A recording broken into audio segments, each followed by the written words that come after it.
Salutare lume și bine v-am la Minecraft. Lore Sword este sezonul 4 din Minecraft Lore Sword, pentru că logic ar fi să fie sezonul 3, pentru că am avut al doilea episod foarte serios, full de amanci chestii. Și acesta va fi sezonul 3, nu va fi cu facecam, cum a pornit de sezonul 2 sau sezonul 1. Deci, da. Hai să jucăm. Eu am aici o chestie, nu știu cum să-i spun eu. Un cave, într-un fel. Deci l-am găsit, aici m-a spawnat, nu știu exact seed-ul, vedem. Da, și vedem că am eu aici niște gravel și chestii. Acum hai să mergem să luăm și o lemn, să iau lemn, pentru că m-a spawnat fix în cave, deci m-a spawnat ceva gen aici. Da. Hai să mergem să luăm lemn și sper să vă placă această serie, sper să apăsați butonul de like, pentru că acum nu mai este lag. Și da. Ok, hai să spargem noi aici, să dau și un sunet mai tare de cel din Minecraft.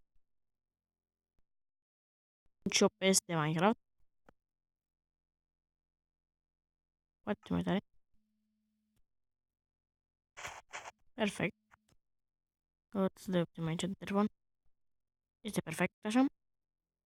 Și da, sper să vă placă această serie, vreau să spuneți și noi peste 15 like-uri la această serie, dacă vreți episoade în continuare de Minecraft Survival. Și cu Absol vreau să faceți mape, pentru că, da, am făcut și un videoclip, un video, care o să-l postez dimineață.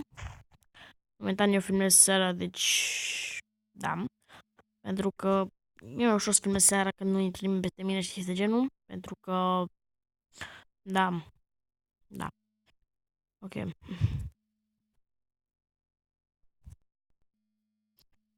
Ok.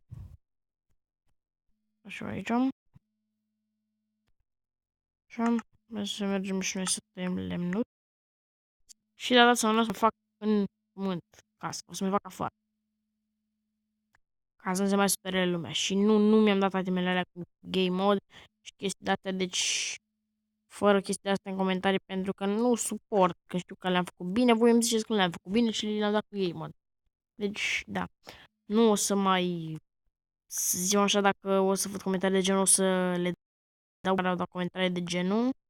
Și da, cui nu-i place, poate să iasă, întreb de aia, obligatoriu dislike, pentru că, da, deci nu trebuie să dea dislike, poate să-și iasă normal, pentru că nu deranjează pe nimeni.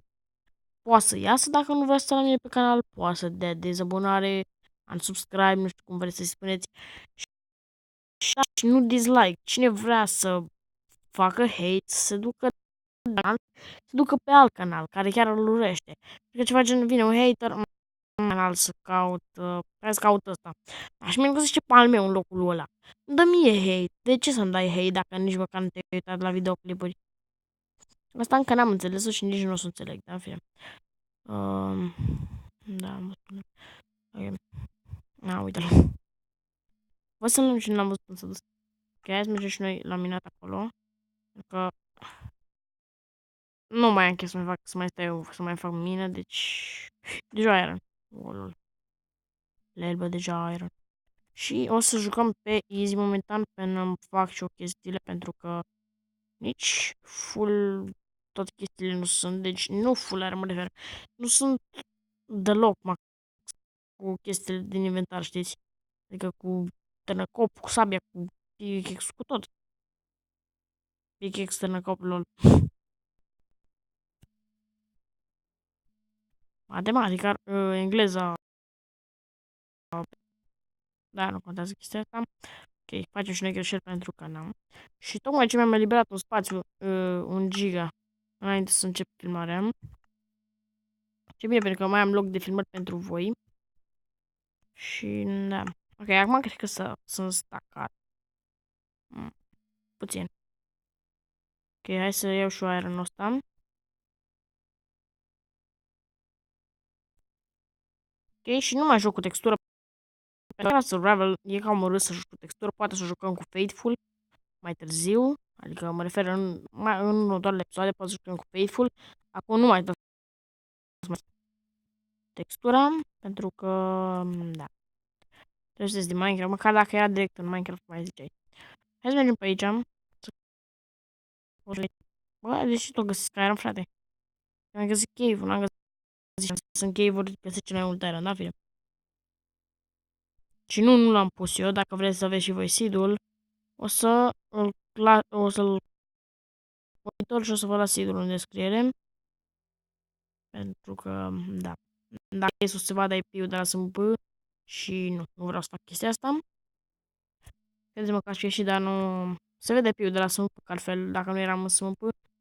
Și da, în SMP nu mă întrebați pe mine de chestiile astea, deci oricine vrea, caută X-Monster pe YouTube. X-Monster. S3RRO. Atât. Nu pe mine, nu mai stresați la cap. Laur, pot să intru și eu? Băi, Laur, pot să intru și eu? Laur. Și o chestie de genul, deci mă enervează la maxim și mesajele vieții. Bă, nu știu ce. Cine n-a bine ăla? Ok. Hai să craftez și eu niște lemn. Asta pot să fac chestia asta.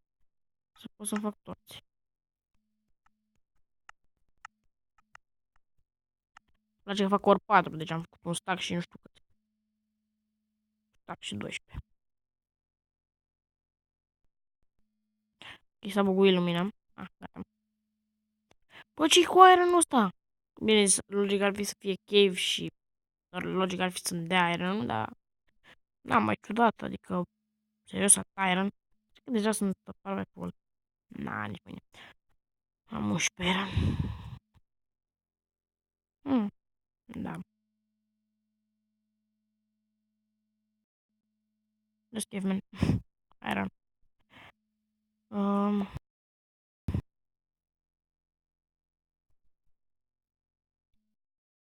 Nu e iron. Juju, cam auzit în zonă.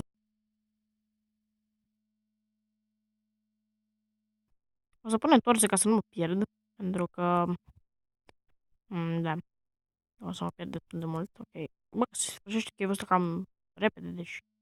N-am găsit nici măcar 20 de iron într-un cave. O să țin asta în mână pentru că... Da. O să-mi trebuiască. Chestia asta e foarte mare. Da, cum am zis. Chestia asta e foarte mare și... Sunt mici astea. Taci. Nu la ironul meu, așa. Mă pricep să mă bag cu zombie. Cu mob, de fapt. Nu neapărat cu zombie. Archer. Archer. Să-l bat cu lumina.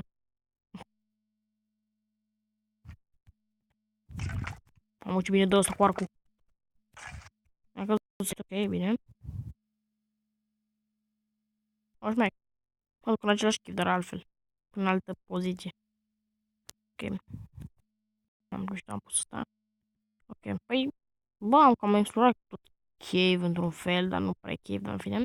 Și hai să mergem și noi mai departe de spawn, pentru că... Pentru că, da, aici am găsit eu și am trebuit să sparg, că n-am văzut. Ok. Mergem și noi pe aici, deci pe aici, undeva pe aici, pe câmp, o să fac eu casa asta, pentru că nu are rost să plec în altă parte, pentru că e foarte frumos aici. Da, vedem ce zi, cu toate ca bou, dar nu-i bai. Am destule torțe, frate. Serios, tot aici cad. Serios, tot aici cad. Sunt zombie. Mă enervează că nu pot să ai doar la mare distanță. Mulțumesc pentru mâncare. Poate mi-ai dat un iron? Lol, mi-a dat un iron. Îmi place că nu mai dă pouă și îmi dă direct mâncare. Asta îmi place la nebunie. Bă, dar vine arcărul vieții. Lasă-mă, mă, în pace. Așa. Am scăpat și de arcărul ăla pentru că mă enervează. Și, da, vreau să văd cât de cât timp filmez. Da, filmez de ceva timp. Hai să mai filmăm. Pentru că... Da, sper să dați like. Și episodul ăsta apare fix acum când îl vedeți voi. Deci la 23:47 va apărea acest episod. Nu chiar la 12:47 pentru că trebuie să stau la randat destul de mult. Dar pe acolo, pe la 12:1. O, ce mă bate ăsta, ești nebun? Un bici. Ok, va trebui să bat vaca asta, îmi pare rău de vacă, pentru că vreau asta fermă, dar... Nu cred că mai mă interesează de fermă și cu o vacă nu pot să mă... Deci da, o voi omorâ. Că am nevoie de mâncare și, da. O să le pun eu la prăjit imediat. Oh my god, fermă de sugar. Păi bine, bă, deja avem chestii bune. Nu știu de unde, frate, deci nu știu de unde. Dar eu am cel mai mare noroc când începe o serie de survival. Ok, și va fi o serie de survival principală pe acest canal pentru că, da, va fi destul de principală seria. Ok, păi momentan aici o să ne staționăm. Hai să pun și crafting-ul și chestiile să le pun la făcut. Să fac și un furnal. Da. Deci aici ne vom stabili momentan. Sau vom sta, nu știu cum să zic. Așa.